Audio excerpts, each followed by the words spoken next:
이방인 중에서 행하신 표적과 기사에 관하여 말하는 것을 듣더니 말을 마치매 야고보가 대답하여 형제들아, 내 말을 들으라. 하나님이 처음으로 이방인 중에서 자기 이름을 위할 백성을 취하시려고 그들을 돌보신 것을 시므온이 말하였으니 선지자들의 말씀이 이와 일치하도다.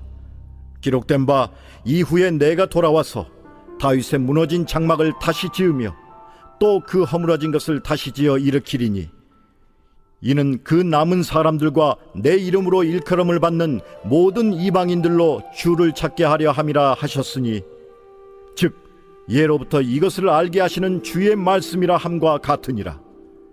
그러므로 내 의견에는 이방인 중에서 하나님께로 돌아오는 자들을 괴롭게 하지 말고 다만 우상의 더러운 것과 음행과 목매어 죽인 것과 피를 멀리하라고 편지하는 것이 옳으니 이는 예로부터 각 성에서 모세를 전하는 자가 있어 안식일마다 회당에서 그 글을 읽음이라. 이에 사도와 장로와 온 교회가 그 중에서 사람들을 택하여 바울과 바나바와 함께 안디옥으로 보내기를 결정하니 곧 형제 중에 인도자인 바사바라 하는 유다와 실라더라. 그 편에 편지를 붙여 사도와 장로된 형제들은 안디옥과 수리아와 길리기아에 있는 이방인 형제들에게 문안하노라. 들은즉 우리 가운데서 어떤 사람들이 우리의 지시도 없이 나가서 말로 너희를 괴롭게 하고 마음을 혼란하게 한다 하기로 사람을 택하여 우리 주 예수 그리스도의 이름을 위하여 생명을 아끼지 아니하는 자인 우리가 사랑하는 바나바와 바울과 함께 너희에게 보내기를 만장일치로 결정하였노라. 그리하여 유다와 실라를 보내니 그들도 이 일을 말로 전하리라. 성령과 우리는 이 요긴한 것들 외에는 아무 짐도 너희에게 지우지 아니하는 것이 옳은 줄 알았노니 우상의 제물과 피와 목매어 죽인 것과 음행을 멀리할지니라. 이에 스스로 삼가면 잘 되리라. 평안함을 원하노라. 오늘 이 15장을 보시면은 교회사의 분기점이 되는 굉장히 중요한 장입니다. 이 유대인들이 내려왔다라고 되어 있어요. 15장 1절에 보시면 어떤 사람들이 유대로부터 내려와서 형제들을 가르치되 너희가 모세의 법대로 할례를 받지 아니하면 능히 구원을 받지 못하리라. 자, 유대인들이 갑자기 와서 구원을 받았다라는 것의 증거가 할례이기 때문에 무조건 그 몸의 할례를 행해야 된다는 것입니다. 이 부분을 보면요, 사실은 그래요. 우리 성도들도 크리스찬들도 항상 신앙생활을 하다가 보면은 내가 지금 가고 있는 게 맞는 건가? 뭐 이런 흔들림이 있지 않습니까? 내가 제대로 가고 있는 건가? 이렇게 남을 기준으로 삼다 보면은 계속해서 흔들린다라는 것이죠. 그런데 그렇게 흔들릴 때 접근하는 것이 바로 이단이에요.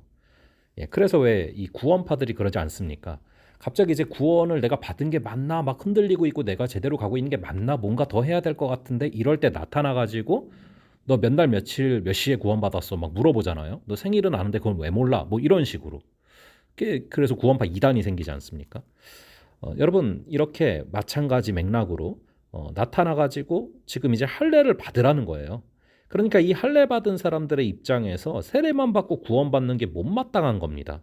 그리고 이제 믿음으로 구원받은 자들이 구원받았다는 또 어떤 확실한 증거가 있어야 되는 거 아닌가 뭐 이런 생각이 들 때쯤 그 심리를 건드린 것이죠. 하지만 하나님의 일은 하나님을 믿는 것입니다. 나에게 뭔가 증거가 있어서 그것이 구원의 근거가 된다면 그것은 구원이 나에게 달린 것이죠. 자, 바울도 사실 율법을 누구보다 잘 지키던 사람이고 잘 지키는 사람인데 복음으로만 구원받는다라는 것을 깨닫고서 복음의 수호자가 되지 않습니까? 그런데 그렇게 복음을 전파해서 믿음을 잘 성장시켜 놓은 사람들에게 유대인들이 내려와서 갑자기 할례를 받으라고 하니 여기에서 갑자기 바울이 분노가 생기는 것이죠. 그래서 2절에 보시면은 바울 및 바나바와 그들 사이에 적지 아니한 다툼과 변론이 일어난지라. 자, 교리 논쟁이 벌어졌습니다. 예루살렘 교회로 이제 가서 해결을 하게 되는 시작점인 건데요.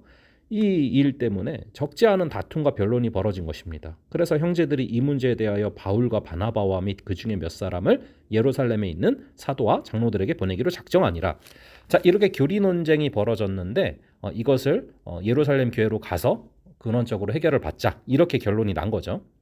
여러분 교회 안에서 다툼이 생길 때가 있는데 교회 안에서 다투게 되면요 사실은 누구도 승자는 없어요. 싸우게 되는 순간 서로 승자가 없습니다. 모두가 패자죠. 뭐 교회에서 다퉜는데 유일한 승자가 있다면 그건 사탄이죠. 자, 그런 어떤 다툼과 변론, 그것이 일어난 상황 가운데 3절의 행적이 놀랍습니다. 그들이 교회의 전송을 받고 베니게와 사마리아로 다니며 이방인들이 주께 돌아온 일을 말하여 형제들을 다 크게 기쁘게 하더라. 자, 이게 참 놀라운 부분이에요. 이제 예루살렘으로 가야 되는 상황입니다. 예루살렘으로 가는 목적은 굉장히 중요한 이 논쟁을 해결하기 위해서죠. 그런데 그 전에 보면은 이 바울과 바나바가 무엇을 합니까?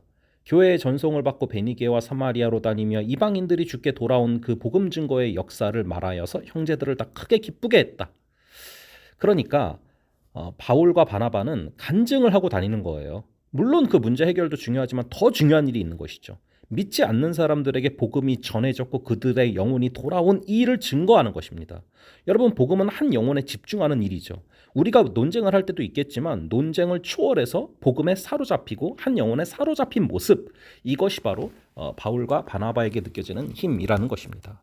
오늘 하루 우리의 삶이 다른 어떤 것에 매이는 것이 아니라 복음에 매일 수 있는 그런 역사가 있기를 간절히 바랍니다. 잠시 기도하겠습니다. 아버지 하나님, 오늘의 말씀을 통하여서 우리의 어떤 마음이 흔들릴 때 그 부분을 공격하는 부분들, 구원받았다면 내가 제대로 걸어가고 있다면 확실한 증거가 나한테 있어야 되는데 그 심리를 건드리는 공격들을 바라봅니다. 아버지 하나님, 오직 하나님께, 오직 복음에 우리의 믿음을 근거에 두게 하여 주시옵소서. 또한 논쟁을 초월하는 이 복음 전파의 역사가 한 영혼에 집중하는 일이 우리에게 있게 하셔서 논쟁을 초월해서 목적을 초월해서 한 영혼에 집중하는 그런 오늘 하루 되게 하여 주시옵소서. 감사드리고 이 모든 말씀을 주 예수 그리스도의 이름으로 기도합니다. 아멘. 예, 그럼 또 다음번에 뵙도록 하겠습니다.